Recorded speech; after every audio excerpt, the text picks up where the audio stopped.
everyone.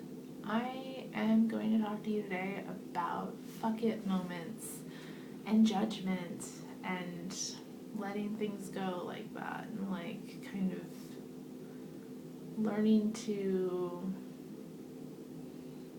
I don't know, I guess through my own process kind of help others evolve with that stuff, if that makes sense. So the fuck it moment is a moment where you decide that regardless of what the situation is, that you just will not tolerate it anymore. You are just so fed up. You are so done. You are not okay with it, you know. And sometimes those fuck it moments can be about things that are way bigger than anything you can control. And in my life, that's been the case. When I was like 4 or 5, I developed this fuck it mentality about participating in the world. I'm not kidding. I realized that, you know, the way things are done is totally insane. And I didn't want to participate in that. That being said, I have to participate in it or die, right? But I had that moment of like deep resistance put into my soul that, I mean, it was my choice, you know, and I'm grateful for it for sure. Way, way grateful to have like that kind of consciousness and that exposure to reality so early on in life, because I think it helped me really progress really in a way that I wouldn't have otherwise, you know, like I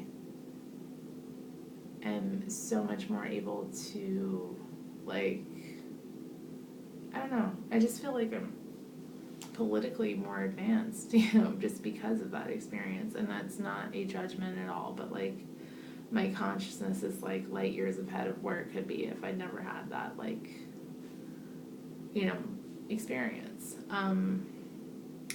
And I don't know if, but the thing is, you know, I don't know if people who are more normal, like not, or more conformist types, you know, the normies out there, I don't know if they, I don't know if they have the same sort of like thoughts or experiences, and I can't really project what I feel they may be thinking, because I just don't know. All right, that's what I'm trying to get out there, is I just don't understand the normie psychology. I don't understand conformity. I don't understand it. To me, it's always been like, fuck you, you know, all of that. And it's just like, when I meet somebody who's not like that, it's hard for me to relate. And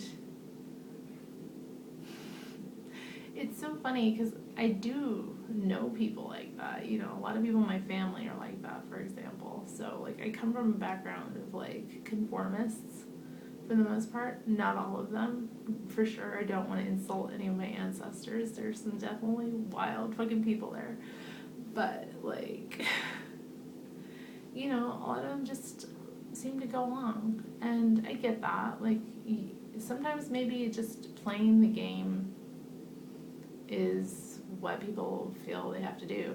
But again, I don't know the psychology. I don't know if it's conscious or not. So for those of you who have been normies up until like a much later point, I'm just wondering like what the psychology is, if that makes sense. Like, what is your perspective on it? When you were engaged in conformity, was it a deliberate thing? Because I have heard that some people are like that, like they consciously are choosing to go along with what everyone else is doing because it's easier. I don't know if maybe there's a fear about like nonconformist types like myself, because that, I think that can play to the factor too. Like, you know, you don't want to be like that crazy person, you know, and then they point over at someone like me, and it's just like, I have feelings, thank you, but whatever.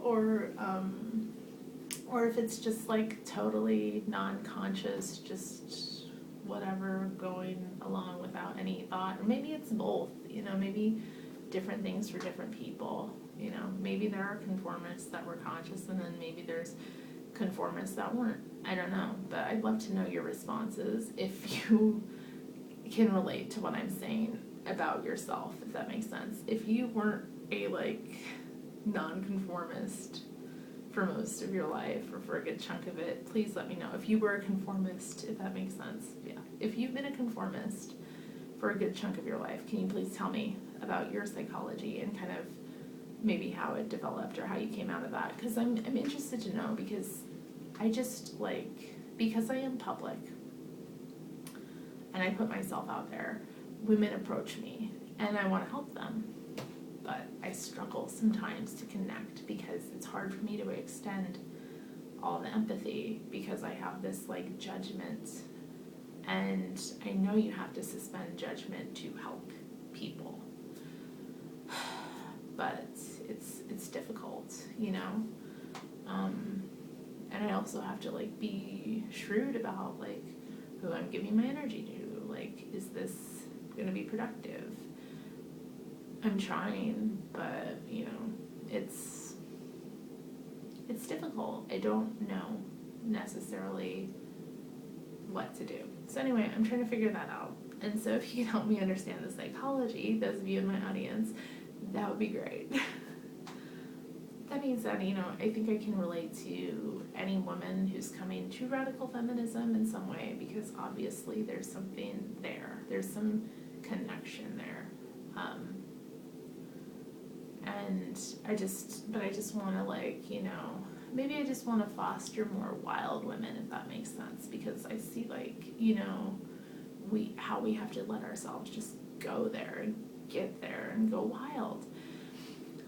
And that doesn't necessarily mean that we forget that we have responsibilities, but we have to bring, I think, into the world our own kind of consciousness of what in us desires not to be tamed. And I think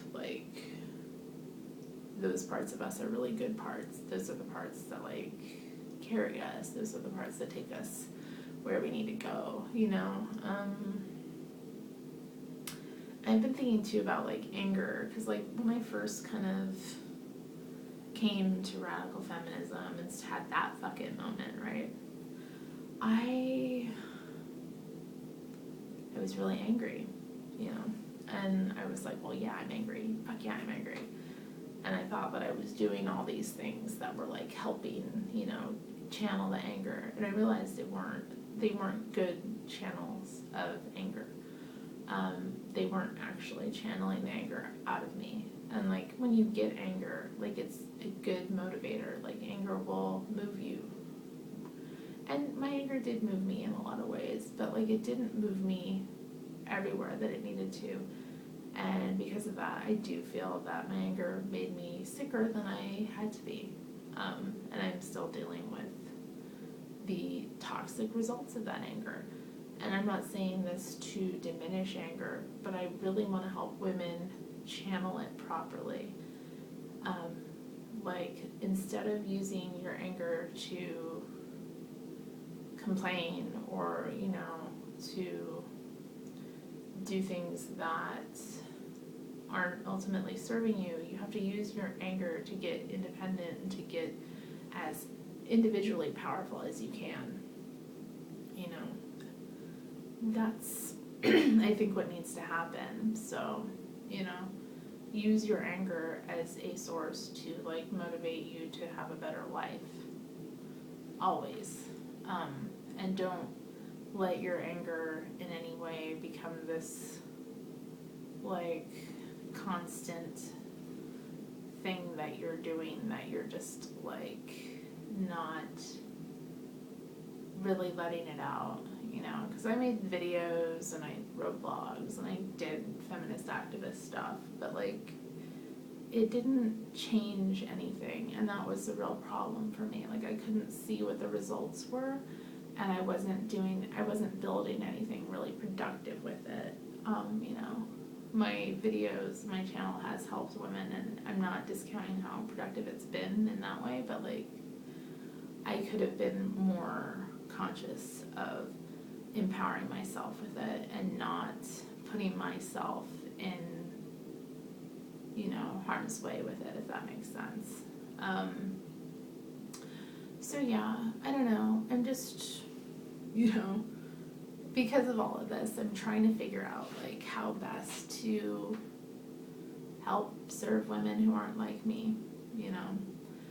In a way, it's cool because, like, most of the women I connect with are, like, multiply marginalized, and I tell you, like, the more oppressions you face, the more fucking consciousness you can access, the more you can, like, really expose things. But, like, you know, we have to work with women who, you know, maybe aren't necessarily like that, you know, and I too have to learn how to be a bridge too, and work on, like, using, well, specifically, like, my whiteness, for example, as a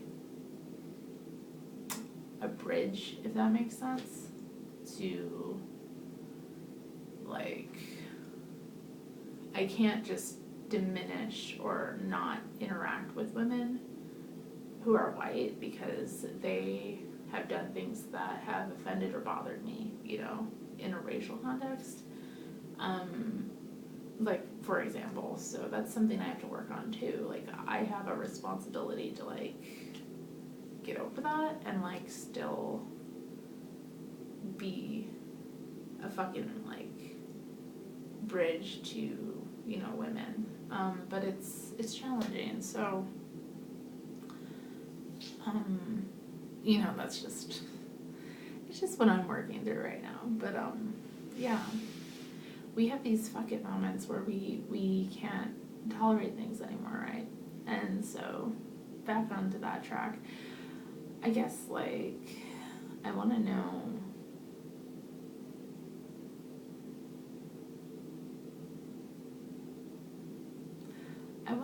where we go from there. Like, having a fuck it moment is one thing, but, like, if it doesn't motivate us to have a totally new experience and doesn't cause us to end up in a different place, then is it really working well? I don't know. What do you think? I've been talking for like 12 and a half minutes. And I don't know. My thoughts are kind of spread out today, but I hopefully have said something that makes sense here. I am trying to hear, you know, from the normies how your minds work, if that makes sense. just stuff like that. Anyway, I will see you all tomorrow with my tarot video, and yeah, look forward to your comments. Bye.